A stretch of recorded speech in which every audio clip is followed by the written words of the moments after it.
Hello, I'm Kathy Genevieve, yoga teacher and therapist, and today I thought I'd give you a short tutorial on side plank. There's actually many variations of side plank. I'm going to show you a couple of them. I suggest you be warmed up before you begin, and what I want you to remember in side plank, it can be quite a challenge for your shoulder joint. So remember that you want that articulation really strongly in the arm bone and the shoulder joint.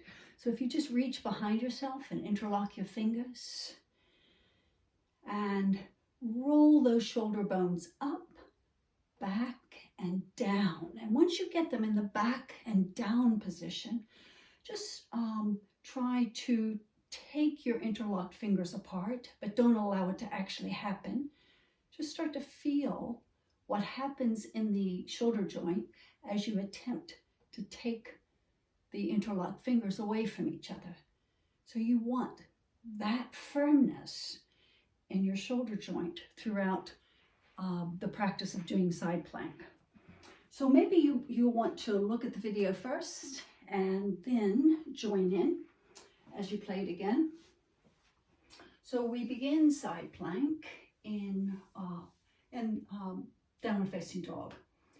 And so if you are unsure of any of the mechanics of downward facing dog, there's also a video on downward facing dog. You can look at that first. So when you're ready, we're going to come into the position of hands under shoulders and knees under the hips. Take your hand one hand length further ahead, separate your fingers, feel the weight go towards the very base of your fingers.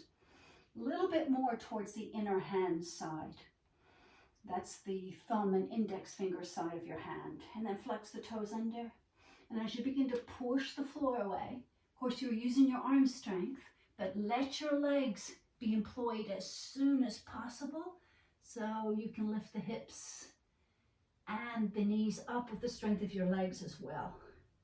Into your downward facing dog. Now it's nice just to be here for a few breaths, and you might want to walk on the spot a few times.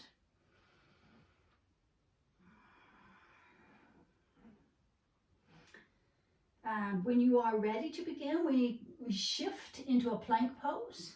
And as you're shifting into the plank pose, remember the engagement in your upper arms, that articulation in the arm and shoulder joint, core strength, and inner thigh is also strong and isometrically trying to come closer together.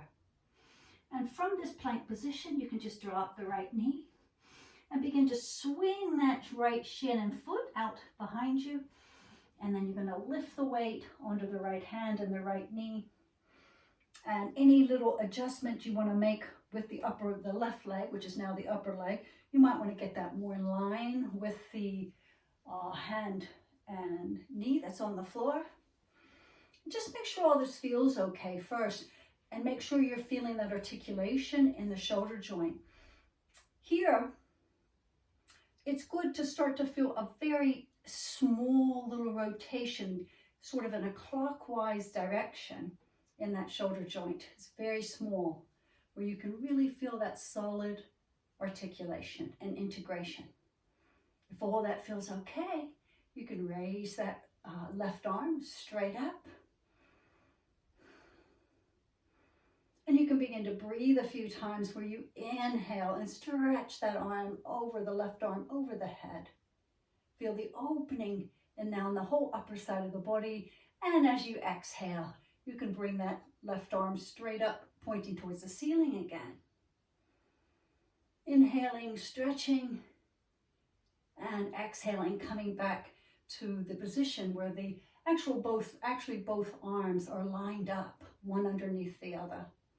Now, if you've got the strength to do this and it doesn't have any sensation in your right hip joint, you can also, on an exhale, with inner core strength, you can raise that left leg off the floor, flexing the toes, keeping the foot active, and then inhaling, bringing the foot back down and bringing the arm right over the head. So on the breath, as you exhale, back with the left arm pointing to the ceiling and the left foot and leg raised.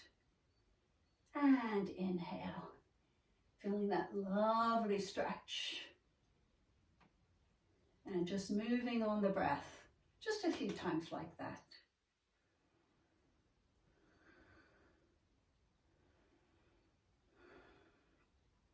Now just to show you another variation, we can do it from right here, from this position.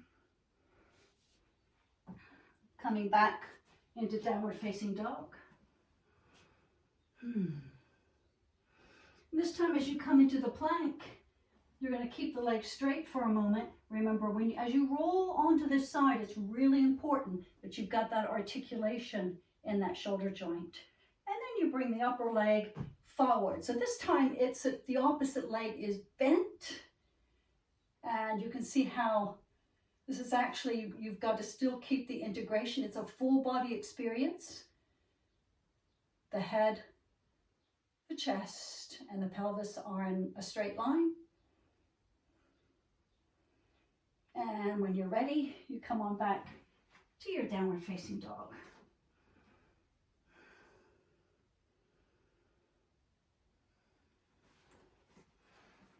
All right, so let's try that on the other side and see how you do. And so now, again, it's always coming in from downward facing dog and plank. So as you're ready, coming into downward facing dog. And slowly coming into plank. You've got everything in place, lots of integration in the shoulder joint, strong upper arms, strong core, strong upper thighs. And then you let the left knee come down and sweep that left shin and foot behind you. And then it's much easier for you to lift up. Make any adjustment you'd like to make to line up that, now the right leg out. And when you're ready, you're just going to breathe that right arm right straight up. And long, slow breaths. As you inhale, maybe just start to bring that arm parallel with your ear and just feel that lovely stretch on the breath.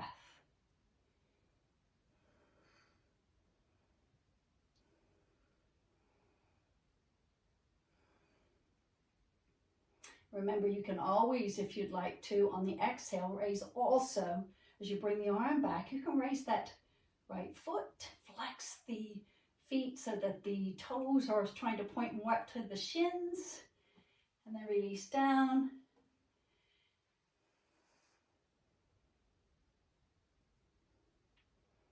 Just on your own breath. And remember, you don't have to move that leg. If it's not comfortable for you to do that, you can just breathe with raising and lowering the arm. And then sweeping back to your downward facing dog. And trying the other version where we bend the opposite leg. You have to come into plank, revolve to that side, and this time that shoulder moves slightly counterclockwise. And you can then take the right leg, the front leg, and move it in front. And make sure that you really feel that lovely engagement. You want that bottom leg and foot to be flexed. And then maybe you can raise that arm. Long, slow breaths. And when you're ready, you come on back out again.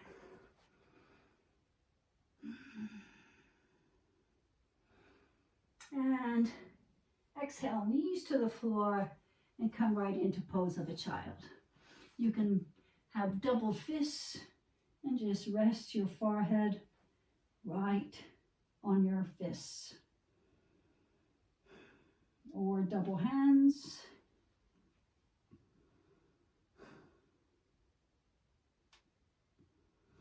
Or if your forehead easily reaches the floor, you can bring your arms straight back, cocooning either side of your shin and thigh. Long, slow, deep breaths.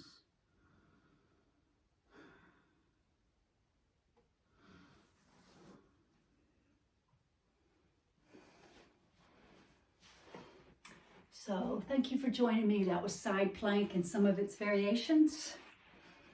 See you in the next video. Bye now.